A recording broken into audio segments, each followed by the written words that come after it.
Hey everybody, happy 2026. We are so excited that you guys joined us to get the latest from the Hruska Clinic on our shoe list for 2026. Some changes this year. I will tell you that the vast majority of shoes on the market fit our basic criteria that are present on the back of our shoe list. And there are 4 basic criteria: that the heel counter doesn't collapse in, there's no heel give, a symmetrical heel counter, and it bends easily at the toe box. Some of the biggest challenges that we're having in this last year, at least for our clients or patients that we work with in our clinic, are 2 things. Right now, shoes are over cushioned in the midsole. And number 2 is that there's a lot of heels that aren't hitting the ground underneath the calcaneus or the heel bone, and so there's a little bit of lift. And we are really on the struggle bus to find a complete, perfect pair of shoes that is out there. So because of this, we have completely redesigned our shoe list this year. We have updated it, and so you're going to see 2 different categories.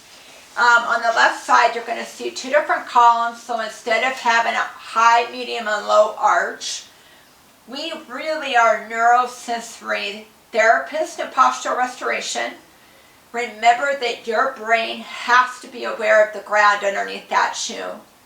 That neurological sense and awareness of the ground underneath your shoe enables and affects your posture and your movement strategy.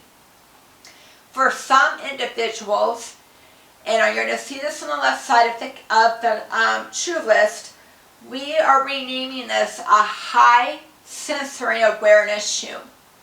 These are going to be shoes that don't have a lot of midsole cushioning.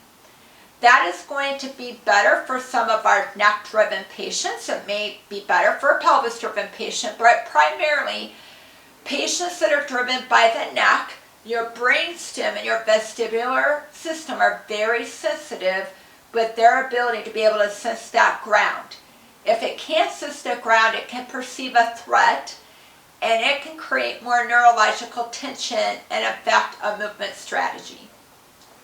So because of that, we had to go look outside of the box and look for non-cushioned shoes. And those are going to be on the left side of your shoe list.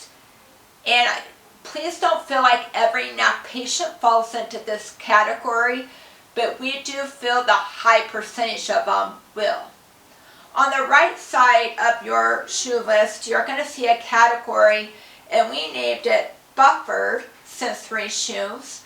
And these are shoes that are going to have some midsole cushioning. And this might be better for people that are driven more by their pelvis.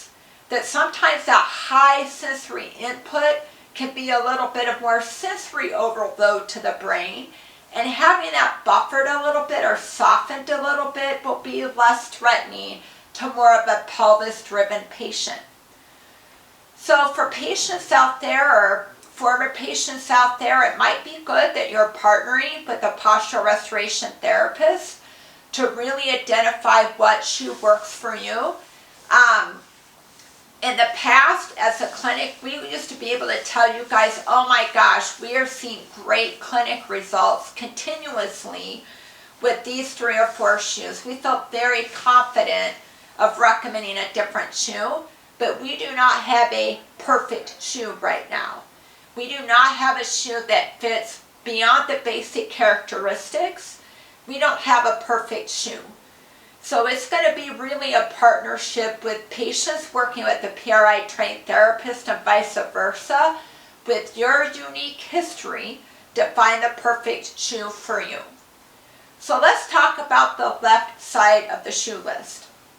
Overall, these shoes again are not going to have cushioning. These probably aren't going to be the best shoes to go out and run in or walk in. These are going to be good rehab shoes, maybe to walk around your house, but standing or running or walking for prolonged periods of time, you might need to find a more supportive shoe. What these shoes are going to do again is to make your brain more aware of the ground underneath the shoe And that added cushioning that's going to be on the right side for the brain is more of a buffer. It makes it harder for that neurological brain to be aware of the ground underneath your shoe. So let's talk about some of the new shoes that are on the left side that are going to be unfamiliar to you because they have not been on our shoe list before. This first one is the New Balance 2002R. And the thing we like about this shoe is first, the upper part of the shoe has multiple amounts of material. When you don't have one piece of material in the upper part of the shoe, it really helps the foot to be able to work with the shoe when it goes through a forward locomotor movement. So you can feel heel, arch, and big toe. So it helps the foot to work with the shoe. We like that. The other thing that we like about this shoe is that the heel counter and back is narrow, both at the top and the bottom, for patients that have a history of ankle instability. And the heel counter is tall. So both the vertical height and the narrowness of that heel counter really has, working with this with patients in the clinic, patients can really feel their heel. It helps them to shift their body weight back through that heel. And one of my patients like, Lori, I don't feel threatened. I feel safe. I feel safe in this shoe. Now the con with this shoe is that it doesn't have a lot of arch support. So you may need to add arch support, or you may need to put a Curvex insert or an orthotic in this shoe for patients to get adequate midfoot control and support with this shoe. So again, we don't have a perfect shoe. We're going to tell you the pros and cons with each shoe. The second shoe is the ASICS Cumulus 16. And this shoe was actually recommended by Donna in Chicago. So Donna, thank you so much for bringing this shoe to our attention. Again, the upper part of this shoe has vast amount of material, again, for the foot to work with the shoe. So it's not one piece of material to help out with that foot control. And we love the narrowness of the heel counter to help out with the heel hug. Now the con with this shoe is that there is some lateral heel give with this shoe. So if you press down here with the heel of your hand in that shoe, there is some lateral heel give. For a couple of my patients that have had rolled their ankles in the past, that was true threatening for them. Because that lateral heel give was too much for them and caused them to roll more in supination of their heel and their midfoot. So they personally, with that ankle history, did not like this shoe. But for some other people that don't have an ankle history, that lateral heel give may not be as threatening to them. This shoe is orthotic friendly, or some of your patients, if they don't really need an orthotic, you might need to add a little bit of arch support to get that midfoot support and that arch.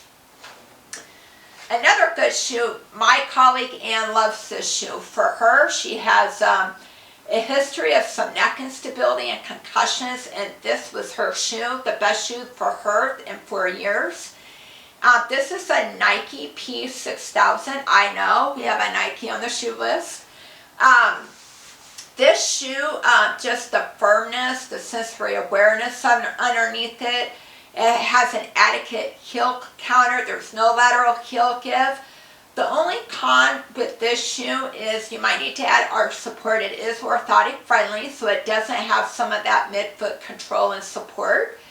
And the second thing about this shoe is for some patients it's felt a little bit too stiff. So just keep that in mind. Again, work with your therapist or period therapist. You're going to have to work with your patient to find out what quality is going to most fit them. The last shoe that is new on the left side of the shoe list, this is the Brooks Trace 4. And for me, this shoe is a good big toe awareness, is bunion friendly.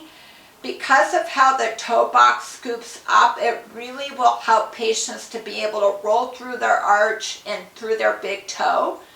So if you have patients that over-reference their first ray or a bunion, I feel like this shoe with a rocker type will really allow that patient to roll through their big toe. So I really like this shoe for that. It has a nice narrow heel counter. Again, not a lot of cushioning to make that sensory awareness.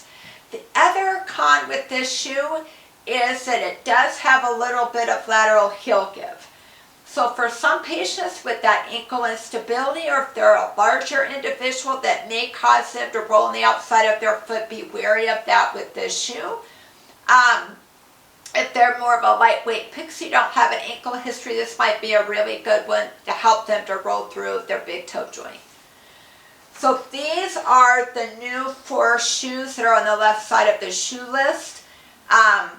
In our town here in Lincoln, these are found more at Dick's Sporting Goods, at Famous Footwear, at DSW. So keep that in mind. They are not necessarily found, they are not running shoes.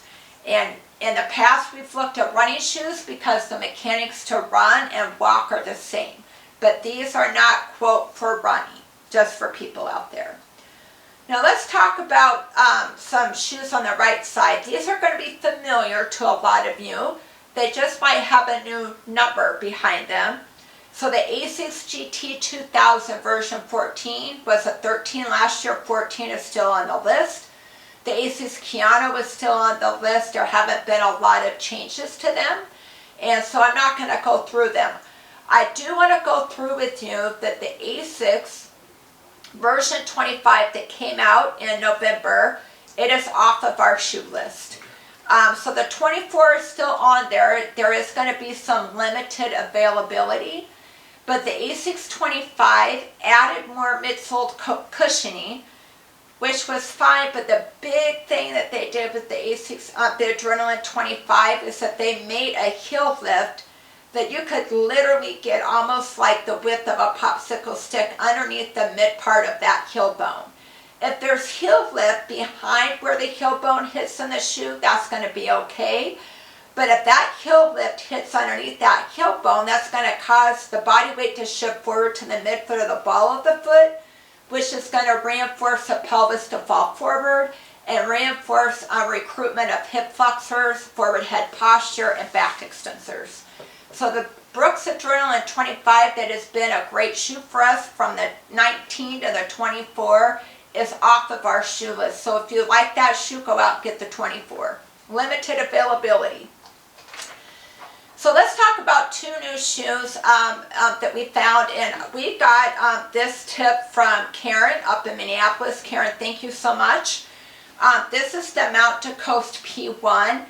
And oh my goodness, this is a running shoe, and I love this shoe for me personally. It fits all of our criteria, but the unique thing about this shoe is it has controlled give with the arch support, that it really helps patients to learn how to repronate their foot that's required for the mid-stance phase of gait. I've ran in this shoe twice. I've walked around in the clinic. And it's probably, for a pelvis-driven patient, this is probably one of my new favorite shoes that for me might be replacing the Adrenaline 24. A great repronation shoe. I did it with a couple of my patients that are pelvis-driven. This particular patient had where her forefoot kind of curved around. With her forefoot, we were thinking about an orthotic, but with the good sensory awareness of the arch and the give in the arch, really retrained her midfoot to roll in, and was a really great shoe for her as an adjunct to integrate with her physical therapy program. Then we have the Mount to Coast R1. One of my runners is in this. This doesn't have the arch support that the P1 has. So this would be more orthotic friendly. It doesn't have as much arch support. It does have a unique way of tying the shoe where it has more of the elastic from the toe up to the midfoot, and then it has more of your typical shoestring from the midfoot up. And this might help patients that maybe have more of a rigid midfoot to help get that to kind of roll in a little bit. I would probably go more with the P1 with a rigid foot, but this might be a shoe that they could progress into over time. Would love to get people's foot feedback. It has a wider instep of the shoe that may make it more orthotic friendly to sit down. Remember, when the midfoot is more narrow, sometimes it's hard for an orthotic to sit down in the shoe. But this is a newer shoe. These look heavy, but they're really light for runners who like more of a lightweight shoe, but these are 2 new shoes that are going to be on the right side of more of the pelvis-driven shoe on the right side of the shoe list.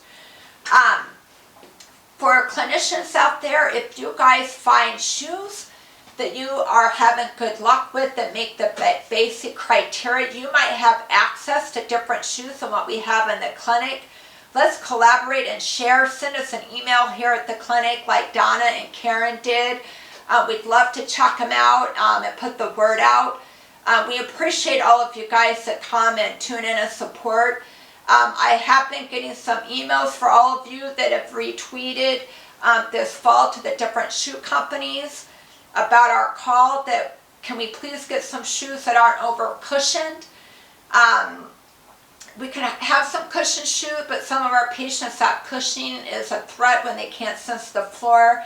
I have been in contact with them, and we'll see if anything goes with that over the coming months. So we appreciate you guys. Have a great day, and thanks for tuning in. We are going to be putting out short reels with all of the different shoes on the shoe list, going through pros and cons, so you can look at that as well, as that will be coming through our website and social media in the coming days too. Have a great day.